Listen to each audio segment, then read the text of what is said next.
Welcome everybody to week number 5. Here is a quick PSA public service announcement. Last Friday, I didn't get a chance to push the record button. I feel so foolish, and I didn't get a chance to record it. So I am doing a re-recording, and I am redoing the closing segment training for you guys, so it could be posted, it could be shared, and it can be used as a tool. So with that said, I want to say hello to everybody. My name is Christopher Kim. I am a national director here at Remon, and I will be going over week 5, how to seal the deal and be a great closer. So welcome to the 8-week training course. We got over why Remon, how to have the right mindset, how to be an effective presenter and understand what it is that you're actually presenting, how to be an effective recruiter, and today's training is how to seal the deal. Really understanding how to close, really having the foresight, knowledge, and the GPSing system to be able to get the results that you want. So without further ado, I'm going to dive into this. And the first slide I want to share with you is all about we must suffer one of two things: the pain of discipline or the pain of regret. The pain of discipline weighs ounces, and the pain of regret weighs tons. So the thing I want to address in this training today with everybody, it's get used to doing the uncomfortable till it becomes the comfortable. Because the reality of the matter is, for the next 2 years, 3 years, 4 years, 5 years, I want to ask you, do you have something that's going to set you up for life? Do you have something better than Remon? If not, this is something you need to pay attention to. And if you want to get good in this business, like I said, we must all suffer one of two things, like Mr. Jim Rohn said, right? So you might as well get used to getting good at the uncomfortable, because once you get good at this, you will never have to worry about money again. You'll never, ever have to worry about how your production is going. You don't have to leave your business to chance. You can be in control of how much you want to make, and how ultimately your business is going to be able to maneuver and move along. Okay. So the first thing I'm going to share today is something that's very important, and it's breaking out of your shell. Now, when you look at Mr. Danny Bay, president of sales, he often introduces Mr. Timothy Herr as one of his very first mentors. And if you listen to what Mr. Danny Bay says, he says, Mr. Timothy Herr was one of my very first mentors. And what he helped me do in the very early days of my career is break out of my shell. And there's a funny story, like a unique story that I want to share with you that really changed the foresight for me. Because I remember when I first got started, I had a nickname called the National Director of Complaining. And, 18, 19 years ago, Mr. Timothy Herr told me, yesterday's home runs don't win today's games. And he said those things to stimulate me, to make me feel a certain way. And it was ultimately decision time, get out the way, or, be the leader and lead by example. And he said things to me that really completely changed the course of my career and really changed the trajectory. And what he said to me was, one app a day will keep Tim Herr away. And it wasn't necessarily about getting one app a day or signing up one person a day and getting that production. What Mr. Timothy Herr at the time really focused on was that I would focus on the right activities, right? I would go through the journey of growing, get the experience under my belt. Results are great too. Results are the name of the game. But before the results come, you first have to become that person, right? Just like the saying, the leader shows the way, knows the way, and goes the way, right? So it's important for you to first become that leader. In order to do that, you have to break out of your shell, do the uncomfortable things till you get the realization and you have more insight, right? Breaking out of your shell helps you be more intuitive and raise your level of awareness. So if you look at this little logo down here, it says the UNLV Las Vegas circa 2002. So it's a real funny story how these two individuals met. Mr. Danny Bay and Mr. Timothy Herr have impacted my life in a very significant way, have influenced me in a very significant way. Mind you, they were already top producers and big superstars in the industry when I arrived 18 years ago as well. But the story that Mr. Timothy first told me about Mr. Danny Bay was he went to a home meeting, and there was all these people at the home meeting, and it was a bunch of people that were top producers, people with great production like numbers. But when Mr. Timothy Herr was scanning the room, he saw Mr. Danny Bay in the corner with a suit on, very serious about his success, really hammering his downlines about how important these activities are. He didn't really speak English, but he saw, what did he see? He saw his posture, he saw his demeanor, he saw the energy, he saw the determination that this young gentleman had. And he had stated to the upline running that event that night, hey, and he pointed over at Mr. Danny Bay, that's your guy. That's the leader. That's the real E.F. Hutton in the room. The E.F. Hutton is the guy that commands leadership, commands the attention. Like when he speaks, people listen, right? There's these people that naturally have these traits. And Mr. Timothy Herr was pointing him out over and over that that guy's the leader. And, you know, it was easy for somebody to overlook Mr. Danny Bay. But before Mr. Danny Bay became the Danny Bay that we all know today, Mr. Timothy Herr was able to identify greatness before he became the person he was supposed to be.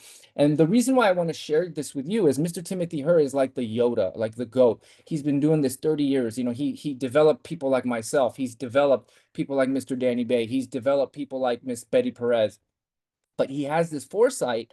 And ultimately, what Mr. Timothy here was really good at with Mr. Danny Bay was navigating him and doing the necessary activities that was going to matter, right? And the reason why I give you this UNLV is because when he first met Mr. Danny Bay, he saw this unlimited potential based on who this person can be. And Mr. Timothy here decided to just strike a quick uh, friendship and just introduce himself and say, hey, let me show you how this is done. And of course, in the beginning, Mr. Danny Bay had some of his guards up. He wasn't really sure, but he took upon the challenge. And Mr. Timothy Herr took Mr. Danny Bay to UNLV University in Las Vegas, Nevada, onto the campus. And mind you, um, cold market recruiting doesn't work. It's not that effective. But knowing that, he took Mr. Danny Bay here, not necessarily get great results or get a great recruit out of the matter. If they did, great, but that really wasn't the reason why he took him there. It was to break him out of his shell. He knew that Mr. Danny Bay was going to get 100, 200 no's all day long marketing to cold markets, but what he would gain out of that activity was a thick skin, you know, the foresight and the aha moment and the light bulb going on to understand it's about the money-making activities more than the results, right? To get him so numb that when you go recruit and you're trying to close somebody, you're not scared, you're not awkward, you're not uncomfortable. It just becomes like second nature. So it was that exercise and that mental preparation that he was trying to show Mr. Danny Bay and break out of his shell. So when you hear Mr. Danny Bay's testimony about Mr. Timothy Herr, you'll hear that saying, breaking out of your shell. But it's so important to break out of your shell when you want to be an effective closer. The reason for that is because oftentimes there's always going to be three types of closers in our business. And it's not just our business, right? It could be in insurance sales, it could be freelancing, it could be door to door, it could be telemarketing, network marketing, anything that is a commission based. You're going to often find that there are three types of closers. The first one is what I call good closers. You see, good closers sell features, right? And it's very easy, right? If you're determined, you're motivated, you have this burning desire, and you're willing to do the work, you're willing to put in the time, you're willing to do the money-making activities, then you're going to be able to sell features, right? Why? Because the product confidence is there, right? You're going to be product orientated. Most people become good closers, right? Because they lead with the product. There is an opportunity aspect for people to join you, make money together. And I would say this is where you would kind of scratch the surface.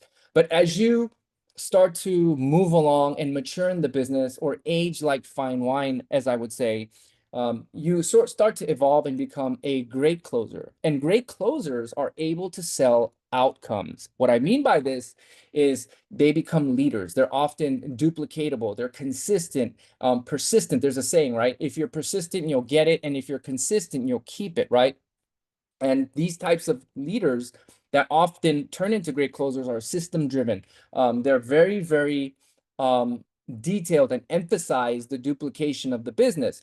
But as more and more time passes by and you go through life, you get experience. And what I talk about aging like fine wine, you often end up becoming an elite closer, and a great elite, an amazing elite closer is able to sell feelings, right? And this is why we often emphasize posture, and often it's always going to be about the transfer of emotion, of how you make somebody feel.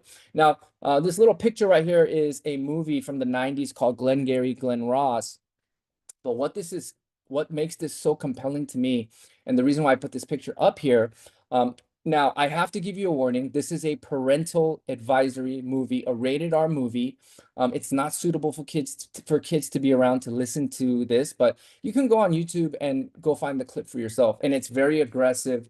It wouldn't be something that ladies would likely relate or bond with. But what I wanted to show you here is Alec Baldwin as an actor does an amazing job of portraying, as he acts, the transfer of emotion as a sales agent. He goes off on to the people that make excuses, can't deliver results, and he's this top producing sales producer, and he comes in to give these people a wake-up call. But remember, what he is explaining, if you could kind of read through the lines and some of the profanity and the aggressiveness, he's talking about the transfer of emotion, having posture, and a great closer, a great salesman, somebody that sells something, an elite one, is able to transfer emotion and sell feelings. So when you get a chance, try to go on YouTube. Go ahead and take a look at this clip. Don't put too much weight on it, but this is really the psyche of how to deliver that transfer of emotion, right? So embracing your journey from good to elite. And this is what I was talking about. You know, every great leader, every great teacher was once a great student. And when, you know, Mr. Timothy Herr, Mr. Danny Bay first got started, they were able to be good sellers. Why did they become good sellers? Because they had the motivation, they had the burning desire, they had the willingness to do the activities, and they were able to borrow their upline's confidence, their sponsors' confidence, product confidence. They were able to embed themselves into a system and um, really become coachable. And through a duplicatable system, they were able to sell features and get, you know, their footing into the business, right? But over time, you become serious about the business. You take notes. I covered this in my previous training for the 4 stages of leadership competency. But when you first start, you start at unconscious incompetence, right? This is like a brand new planner. They don't know what they don't know. They don't know what to do, and they don't know anything, right? But over time, on your way to become a great closer, right? You become conscious incompetence, where you understand that you don't know and you don't have the capability, and the help of your upline is required. And over time, you learn how to do a presentation, you learn the comp plan, you understand how these products work, and now you're conscious competence, right? Maybe you're a team leader. This is really where great closers end up, at conscious competence, right? In that third level, right? At this point, you know, at this juncture of Mr. Timothy Herr or Mr. Danny Bay's career, you know, they were really, really great students of the business. They were top producers, top money earners.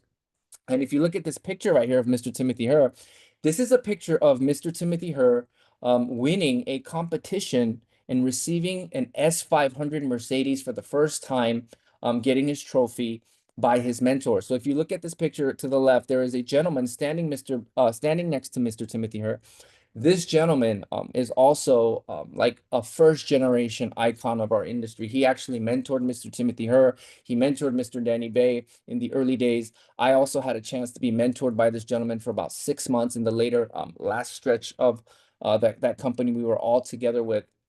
And if you look at this picture of Mr. Danny Bay, what happened? He was super coachable. He became a great leader, and he duplicated his upline, and he went ahead and even got an S500, right? So great closers are able to sell outcome because they're masters at duplication. They copy their upline. They're already programmed to copy the successful people. But over time, when you become unconscious competence, right? This is second nature. You don't have to think about breathing. You don't have to think about running. You just do, right? And when you become unconscious competence, this is like the pinnacle where you've aged like fine wine. And you get to a point where elite closers are able to sell feelings, that emotion, that transfer of emotion, having posture, right? How many of you guys enjoyed Mr. Danny Bay his messages and training on stage. How many of you guys enjoyed Mr. Timothy Hurst training at this past 2025 Remon Roadmap Convention? It was amazing, right? You left with this ignited fire in your heart. They were able to transfer that emotion. So the next slide I'm going to go over is a really cool video. Obviously, I share a lot of training content regarding Mr. Brian Tracy. He has impacted my life significantly. Just, just by the way he delivers his message, I was able to kind of relate with him the most, and I was able to vibe with his messages. And it really gave me a turning point. It really gave me an aha moment. It really gave me that light bulb to turn on when that I needed when I needed it most, right? So this video is all about when closing, why your warm market matters most. Okay. So I went to Google and I looked at the AI overview, and I asked closing stats with a warm market. So what is a warm market? A warm market is usually people people that you already have a foundation of trust, right? And what is a cold market? A cold market is usually people you don't know. There is no layer of trust. And it's kind of like, shooting in the bucket, throw something on the wall, maybe something will stick. But let's see what the AI overview has to say here on Google. Based on industry data, closing rates for a warm market, which are contacts who have an existing relationship with you or your business, can range from 15% to over 30%, with some studies citing rates as high as 50%, meaning in a warm market, maybe even 1 out of 2 is a conversion rate. Maybe talk to 1 out of 2, you're going to get them to join, right? 50% for high intent warm leads. This is significantly higher than the average closing rates for cold leads, which hover around 1 to 2%. So the wide range in statistics depend on the specific sales context, but several metrics illustrate the effectiveness of warm market and referral-based sales. So this video I'm going to share with you, he's going to talk about really what the new standard is for being able to sell, and he's gonna emphasize something about feelings. So please pay attention. If you're in sales, as I was for many years, you don't really have a choice over the product. You have to assume that your company has produced a good product or service and they have priced it well in a competitive market. So your job is to sell more of it. And this brings us to the great breakthrough of the 21st century, is that all sales in the 21st century are relationship sales. They're relationship sales, which means that people do not buy the product or service, they buy how they feel about the person selling it. And then the product or service becomes important. So the first job of the sales professional is to take the time to develop a relationship of trust and credibility with the prospect. First and foremost, they buy based on how they feel, right? You caught that? And he also said in the first part, you have to assume your company has made a great product and priced it extremely well in a competitive market, which Remon has done. This is easy to categorize, but most companies haven't done this, right? There's margins, there's white labeling, OEM labeling. There's probably a main manufacturer making for all the same companies, but not Remon, right? This fits the true profile that Brian Tracy's talking about. And remember, I talked about elite closers sell feelings. And Brian Tracy talked about they're selling feelings, and people are going to buy based on how that individual made them feel. So the most important part to remember is selling feelings and going after your warm market. Having posture and confidence. If you're in sales, always build trust. Now, let's go over the most important part. Why do the top producing planners get rejected more and they still win? Think about that. Why do top producing planners get rejected, I will say, way more and still win? Why is that? Because top producing planners use a formula. They close with a very, very predictable formula, and top producers play on a different playing field, a completely different playing field than most. So what does that playing field look like? So this is a predictable formula that we always use. You know how I talked about in my recruiting training, there's 4 types of people: the shark, the dolphin, the urchin, the whale. Wherever you go in the world, you're going to meet 4 types of people. This is the same thing. This is a predictable formula. Anywhere and everywhere you go in the world, when you've done the product demo, right? You've done the product demo. Again, you've done the product demo. You've led with the product. You've got them jacked up. They're already in the buying mode. It's already ignited their five senses. Then you've done the opportunity, the Remon opportunity, and now you're at the close. You've showed them, you've showed them the products, you've showed them the premium packages, but now you're at the close.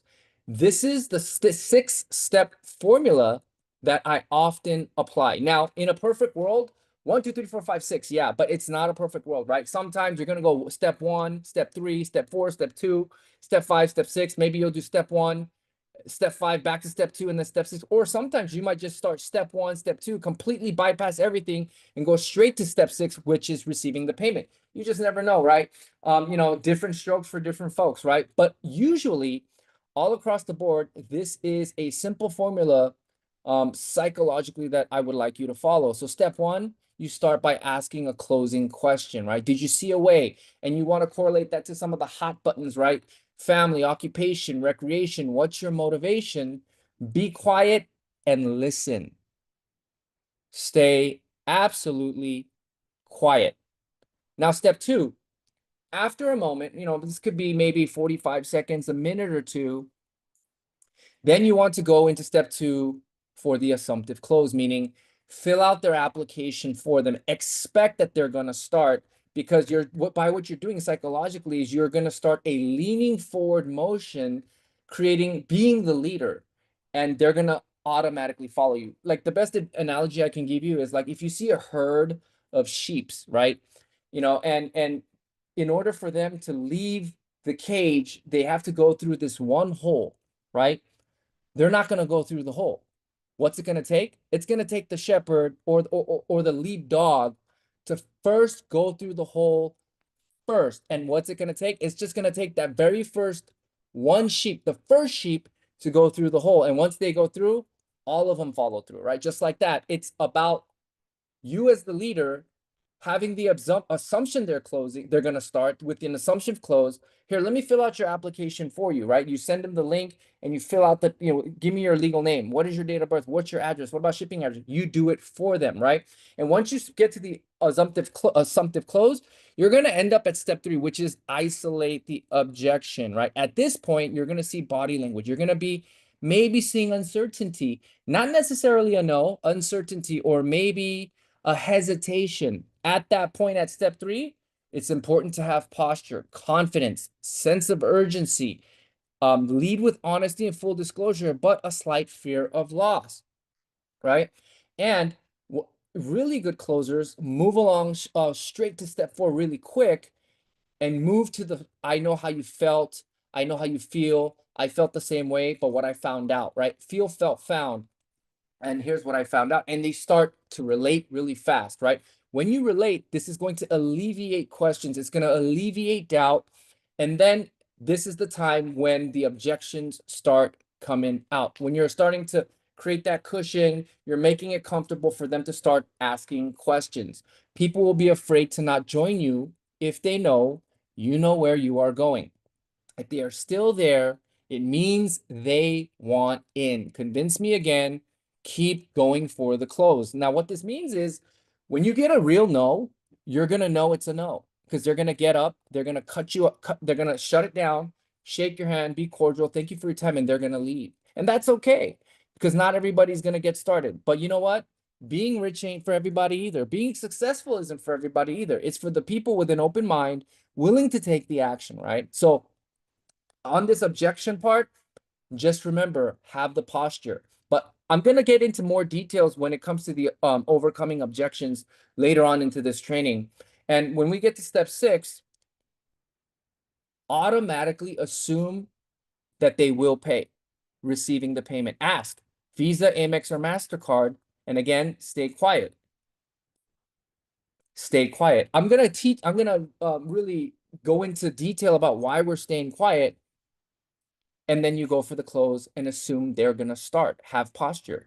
But if you don't get the close, which is totally okay, because not everybody is going to get started at the same try, and not everybody's going to say yes. This is totally normal. It's a process, right? There's going to be people that just get started. There's going to be people that think, have to process some stuff. And then there's people that'll get started a little later. Better late than never, right? And there's a process to all three steps, right? But if you don't get the close, leave them happy and make sure you get them to the next event. This is why we always say, leave them happy, right? It's all about how they felt about you, okay? But remember this, the best in the game will hear a no and barely even flinch. And why is that?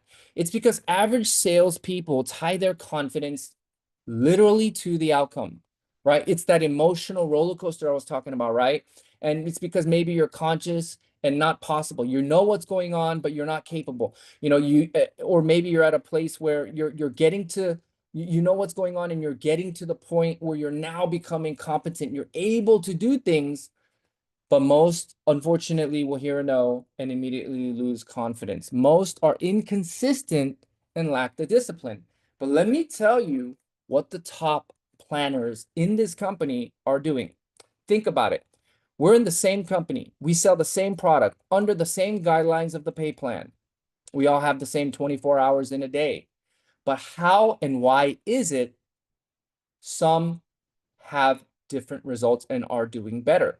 Again, the best in the game will hear a no and they will barely even flinch. And here's why.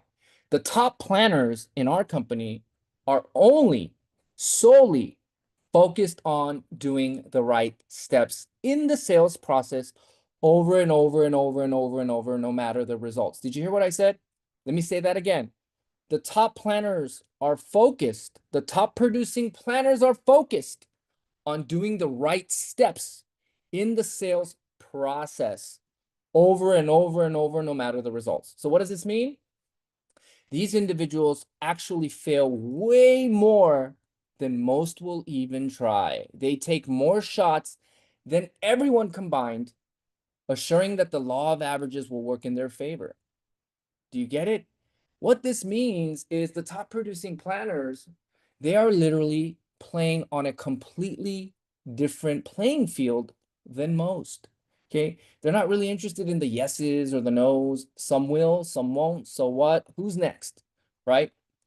They're only focused on honing in and making their craft excellent over and over and over and over and over again.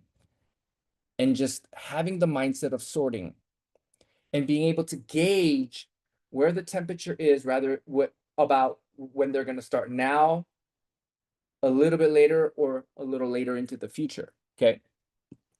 So timing your close, right? So when it comes to closing, timing is everything. And time management is one of the most important things to closing. So here is the 7-20-10 rule. So I divided into three sectors of the short game, the mid game, and your long game. Your short game is where you want to spend 70% of your energy and time. Be a hard closer, be firm, go in for the close. Why? Because these are the people that you influence, whether it's your contacts or your teams that have properly edified you. But you know what? You're sitting at a sit down, you're at a K-pop up, you're at a Zoom, you're at maybe like a Zoom presentation, or maybe you're at a VIP event at the House of Riemann. But you know what? They're still there. They're still asking questions. They haven't got up and left. They're still there in front of you. What does that mean? Close harder, because they are still interested. Now, the mid game, these are people probably that are your equal peers, maybe your friends, right? Maybe people you grew up with, right? Maybe they trust you, but they don't necessarily respect you. You know, my friend from elementary school, he doesn't say to me, "Good day, Mr. National Director of Riemann, how are you?" No, he just says, "Hey, what's up, Chris?" To him, I'm just his buddy Chris, right? And these people might require a little bit more time, where the fortune is in the follow-up. Maybe you need to use the tool of edification and introduce them to your upline director, senior director, or national director. Why? Because those that are edified bring the respect to the table, while you and your friend bring the trust to the table, right? So this is where you want to spend maybe 20% of your time in the mid game of focusing on things. Now, 10% is the long game, right? These are people that maybe influence you, or maybe you look up to, right? Like top producing senior director, Mr. Robert Nam.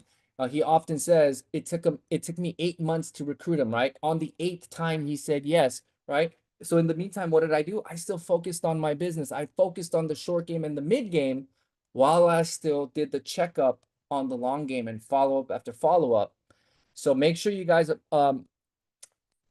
make it a point to apply the 7-20-10 rule. Now, getting a yes, did you know that there is a specific formula for somebody to tell you yes and make a decision right then and there? Now, here's the nuance, okay? It's a lot harder to get it done on Zoom because we don't know how we're feeling on a screen, right? The intuitive, the human interaction, the humanism, the vibe, quote unquote, that we feel maybe at a K-pop up or a live event is not there. So remember, this has to do with more in-person interaction. But in order for you to get a yes, remember, you must achieve all three of these to get a yes. Miss any one of the three, you will get a no. And it's reason, profit, and doable. Is it doable? Doability, right? Reason number one, doesn't make clear logical sense and give them a reason clearly why they should do it. Has that criteria been met in that prospect's head? Profit. They must believe that what they get is worth more than they give. That is absolutely true. We all want this, right? We want that genie in a bottle. But the reality is, Riemann does offer that. This is the one product where the likelihood of a second purchase happening is over 90%. Riemann is betting that the likelihood that there will be a second purchase, that they will keep it, is going to be highly likely, where they give you a 30-day money back guarantee on the products, right? So what does that entail? If a person keeps that product, the likelihood of a second purchase, third purchase, fourth purchase, fifth purchase is highly likely. So what does Riemann offer? You get a platform business. For enrolling a customer once, every time they buy, you get paid over and over and over and over again. It fits the bill. Now, is it doable? Now, these are easy, scalable actions that are needed for success. They must be able to execute it, and they must believe that they can do it. Okay, now remember, this is the closing part. So when offering starter sets and getting them to commit, also, yeah, I reach for the stars, I aim high, but I'm also practical, right? You don't want to be so militant or robotic where it's not flexible and it snaps, right? You want to be a little nimble. So whenever at the close, when offering starter sets, find the balance between affordability and the best value for your time, right? You don't want to lose them over a starter set. Why? Because getting the clothes, getting the packages in, getting the sale is absolutely important. That's the fun stuff. That's the money-making stuff. But what's more important is the time investment of that new planner. That's what you're not supposed to miss. That person's time investment with you. That's what's going to ensure, in turn, your business is going to grow. All right. So remember, if those three criteria have not been met, you will get a no. But it's okay. When you get a no, we have to register that every no is a clue. It leaves a clue. So you have to ask yourself, what did I need to change to turn this into a yes? Don't be thrown off by rejection, but use it as an indicator. Remember, in my last training about the mindset, having your why. What is your why? And I showed that little picture about your why being so big that when an obstacle comes, the why is so great that you're able to go over that hurdle and keep pushing forward, right? Get off the emotional roller coaster. Don't be thrown off by rejection. Don't be insulted. Don't be hurt, but be smart and use it as an indicator, a temperature gauge that's going to make you better. Check which criteria wasn't met. Was it reasoning? Was it profitability? Was it a doable action? Success leaves clues. Okay, now let's get to this part, right? The dreaded, I need to think about it, right? I gotta think about it. Well, you know what? Here's the reality. Nobody just goes home and thinks about it. Nobody goes home after your meeting, gets into this crouching position, puts their puts their elbow on their thigh and puts their fist on their forehead and starts to think. Nobody does this, okay? But here's the key. There's a lot of missed chances from failed awareness, okay? When somebody tells you I need to think about it, this is the calling card for you to figure out one of the two. Number one, they don't want to buy. They just don't want to buy. They're not interested and they're not going to buy. That's okay. Don't be hurt. Don't be emotional. Some will, some won't, some wait, So what? Who is next? But in the event they do want to buy and they're still there, the body language is saying something different from what they're speaking. The important key is to find out what the unvoiced concern is. And you can do so by asking questions. And a lot of the times, 9 times out of 10, it could be the monetary issue. Okay. But remember, the key is to ask questions and figure out one of the two. Here's another um, here's another tip that helps out and is effective really, really well before you start your presentation. Starting your presentation with the close. Right now, I'm going to give you enough information to make an educated decision if Remon can help change you and your family's financial future. With you taking up your time, and of course, me taking up my time. When we're all finished today, give me a simple yes or a simple no. Obviously, because you and I both know that saying maybe or I need to think about it is just a nice way of saying no. Is that fair with you? Look him in the eyes and get a firm handshake and stay quiet. Be silent. This is the best technique you can ever use. Why? Because you're taking away the excuse from the beginning. You're taking away the reason for them to not, you're taking away the actual reason and excuse to say, I need to think about it. And there's really nothing else to say afterwards. And you kept it real. You had a heart-to-heart talk with this prospect, right? Now, overcoming objections, right? Now, this is the fun stuff. Now, when the objections start to come, remember, questions are the answer.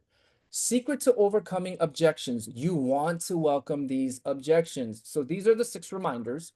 Objections are buying signs. They are not rejection signs. So when objections start, I want you to get excited because this is the true indicator that they're still here, that they're still interested.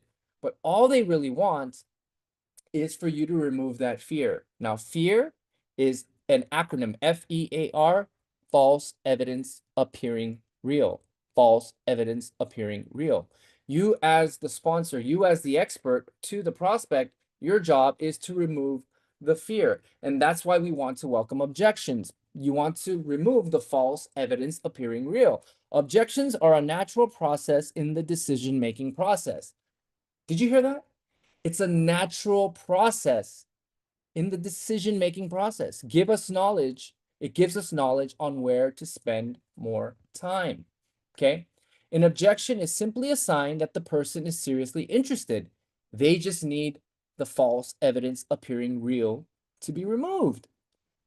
Most objections are misunderstandings that need to be addressed or questions that need to be answered. Again, false evidence appearing real.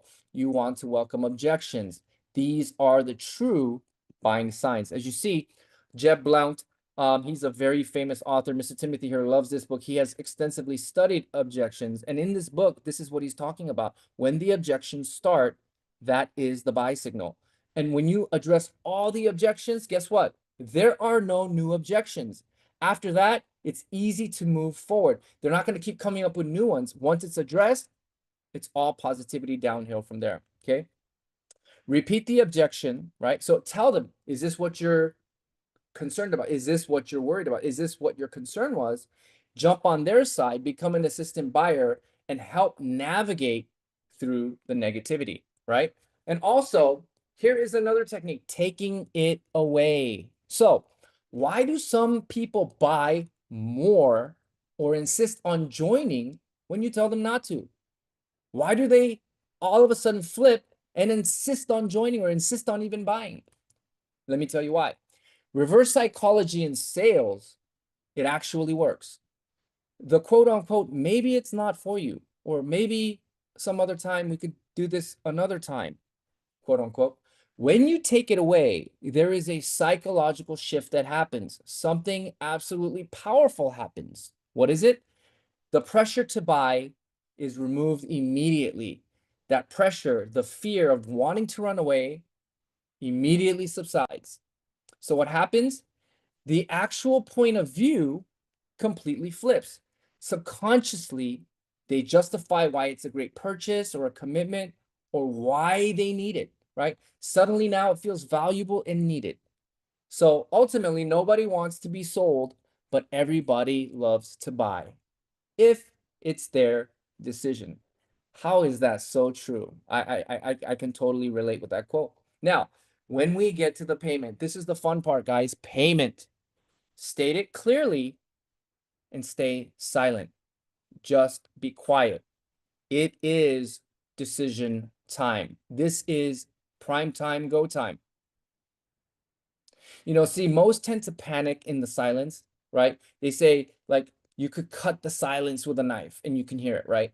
But there is no need to justify pricing. They know it too. So let them think, let them process, and wait for them to speak first.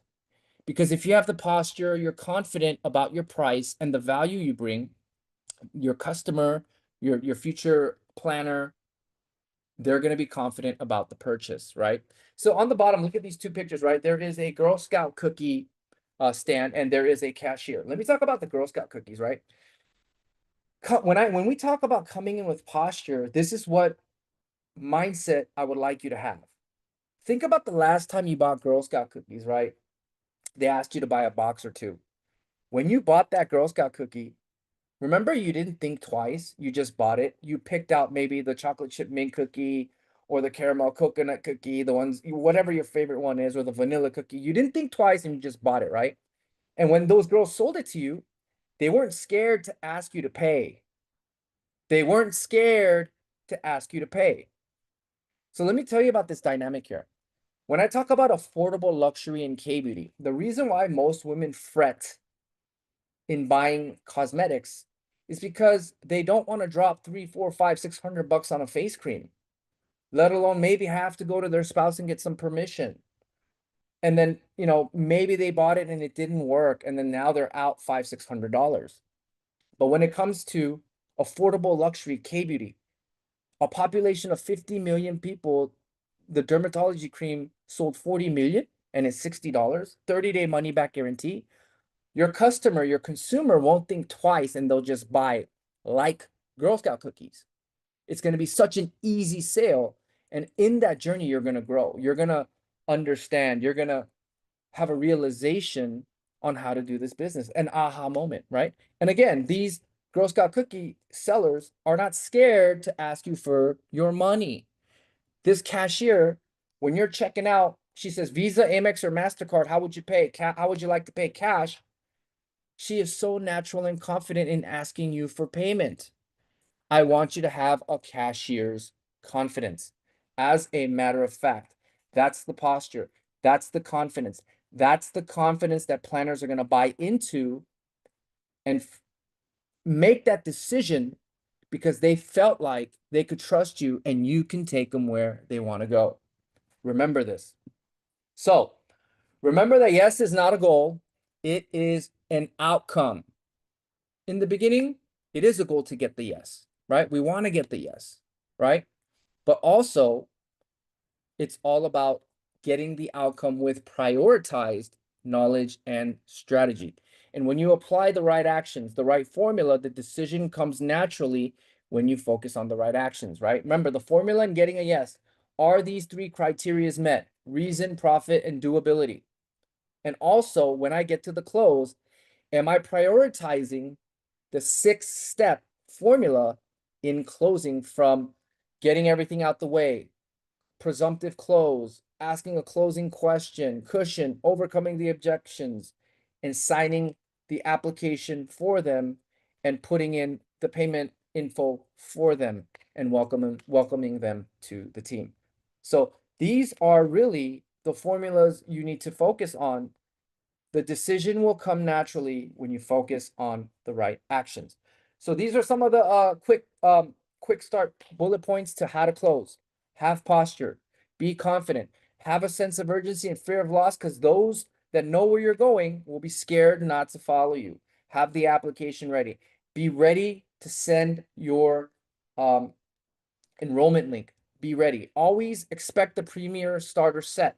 You decide what duplicates and what your time is worth, but also have that balance to let people get in where they fit in, and when they actually see the value, realization towards the value, you could always upgrade, right? The fortune being in the follow-up. Did you see a way? Hot button, right? This is where when you first start with the closing question at the assumptive close. Ask a closing question. Listen carefully. Relating with feel, felt, found. I feel the same way. I feel the same way. I felt like that too, but here's what I found out, right? You know, often I like to describe it as when I first came, I was skeptical, doubtful, and negative, but in the back of my mind, I was hopeful. 7 no's equals a yes. The fortune is in the follow-up.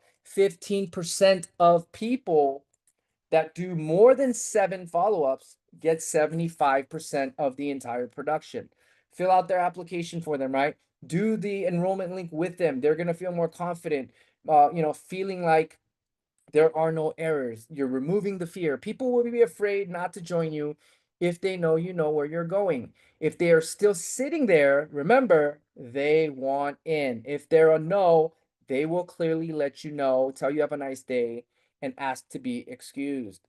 Some people close to live, others live to close, right? Some people close because they have to, but some people, they do it with passion because they want to change lives, and they find the thrill in growing and duplicating this business. If you don't get the close, leave them happy and get them to the next event. Remember, our business is all about promoting the next event and a series of pending events. So here's what I want to leave you with this as I close. In the world of recruiting and closing, potential planners and customers were never yours to begin with. So what does that mean? You have everything to gain and nothing to lose. You miss 100% of the shots you do not take. Have no fear. Have posture. Be brave. Why? Because you have to be like a rhino in this business. I often talk about rhinos, you know, as a philosophy, a rhino mindset, you know, the rhino vision, but it's absolutely important. And I'm going to say it again today. You see, rhinos have 3 characteristics. Number one, they're very, very thick skinned. You have to have a thick skin in this business. Is your why more important than that one person that told you no? Are you willing to go tell your family, we quit on our dreams, we quit on our hopes because that person said no and they made me feel discouraged? Absolutely not. Be thick skinned. The second characteristic is rhinos have peripheral vision. They can't see left and right. All they can see is forward, eyes on the prize. Don't focus on your left. Don't focus on your right. Don't worry about what someone is doing over there or what they're doing over there. The grass is not greener on the other side. This is a business, potentially a multi-million-dollar business that can change your life. But you have to treat it like a business. You have to treat this like a marriage. Why? Because you don't sail off into the sunset once you get married. It's a constant working, investing, and perfecting philosophy of growing. So have that peripheral vision. Keep your eyes on the prize and have vision. The third characteristic is the massive horn, right? The great Mr. Timothy Herr says, over, under, or through, find a way or make one. Be willing to have the rhino attitude. Over, under, or through, have the rhino mentality. So with that said, I want to thank everybody that took the time to listen to my training. I heard all these golden nuggets 18 years ago, and people like Mr. Danny Bay, the great Mr. Timothy Herr, Mr. Jerry Bala, a lot of great people along the way have also poured into me as well. So I'll leave you with this, okay? Be brave, be daring, and take the shots that were never yours to begin with. So I want to thank you guys for being on week 5's training on how to seal the deal and becoming an effective closer. So next week, Friday, I'm going to be doing a product training, the power of ICD. Now, this is going to be a little different from the wonderful Miss Angie Troilo's training. She talks about technology, ingredients, what it actually does for your body and skin, and what activates. What I'm going to be talking about is the sequence on how to use these products duplicatably, and also what it does, explaining the concept of double cleansing, nourish, cleanse, nourish, and protect. Also, how to effectively maneuver product demonstrations at a sit down, maybe like a Starbucks, right? No one's gonna come to a Starbucks and go run to the bathroom and remove their makeup and wash their face and do this, right? But there is a effective way to still sell an experience, sear the experience in one's mind. I'm gonna be going over that next week with Power of ICD products, and I'm gonna touch upon a little bit about the Boda Lab and the Lifening products as well.